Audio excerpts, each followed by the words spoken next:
আসসালামাইকুম রহমতুল্লাহি ওবারাকাত। ধূমপানে নতুন আইন করেছে। কোথায় কোথায় আপনি ধূমপান করতে পারবেন না, করলে আপনাকে জরিমানা গুনতে হবে। আগে যেখানে 300 টাকা ছিল, এখন 2000 টাকা দিতে হবে। নতুন আইন হয়েছে ধূমপানের জন্য। এবং কোন কোন জায়গায় আপনি ধূমপান বিক্রি করতে পারবেন না, মানে সিগারেট, তামাক জাতীয় জিনিস বিক্রি এবং খাওয়া নিষিদ্ধ। চলুন দেখে আসি আমার দেশের একটা প্রতিবেদন।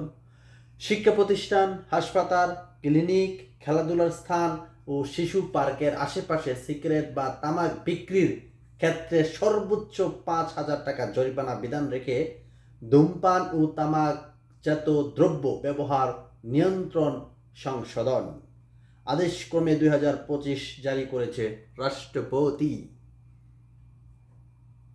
মঙ্গলবার 30 ডিসেম্বর রাতে আইন মন্ত্রণালয়ে এই সংসদ বিষয়ক বিভাগ থেকে আদেশটি জারি করা হয়। 2025 সালে ধূমপান ও তামাক দ্রব্য ব্যবহার নিয়ন্ত্রণ আইন সংশোধন করে এ অধ্যাদেশ জারি করা হয়েছে।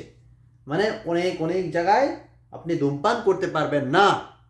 যেমন বলা হয়েছে, কোনো ব্যক্তি শিক্ষা প্রতিষ্ঠান, হাসপাতাল, ক্লিনিক, খেলাধুলার স্থান, শিশু পার্কের সীমানার 100 মিটারের মধ্যে তামাকজাত দ্রব্য বিক্রি করবেন না বা করাবেন না। সরকার বা স্থানীয় সরকার প্রতিষ্ঠান সময় সাধারণ বা বিশেষ আদেশ দিয়ে এ সীমানার পরিণতি বাড়াতে পারবে বলে অধ্যাদেশ জানানো হয়। এতে বলা হয়, কোনো ব্যক্তি যদি বিধান লঙ্ঘন করে তিনি সর্বোচ্চ 5,000 টাকা জরিমানার মুখে পড়বেন। দ্বিতীয়বার বারবারে অপরাধ করলে দ্বিগুণ হবে শাস্তির বিধান। আসুন ধূমপান থেকে বিরত থাকি। ধূমপানে কোনো লাভ নেই, ক্ষতি, টিয়া নষ্ট। এই টিয়াটা বউরে আসার কিনা খাওয়াইন, বুঝছেন? যাদের বউ নাই এরা বিয়ে করে খাওয়াইন। কি বলেন? কথা কন ঠিক কিনা? তো এটা নতুন আইন ছিল ধূমপানের জন্য। ভালো থাকবেন সবাই। ভিডিওটা শেয়ার করতে পারেন, অনেকে বিপদও পড়তে পারে দেখা গেছে যদি ধূমপান করে ফেলে এসব জায়গায়। তো এটা তো আসলেই নিষিদ্ধ, হাসপাতাল, স্কুল এগুলোর আশেপাশে, এটা আসলেই ঠিক না। তো ভালো থাকবেন সবাই।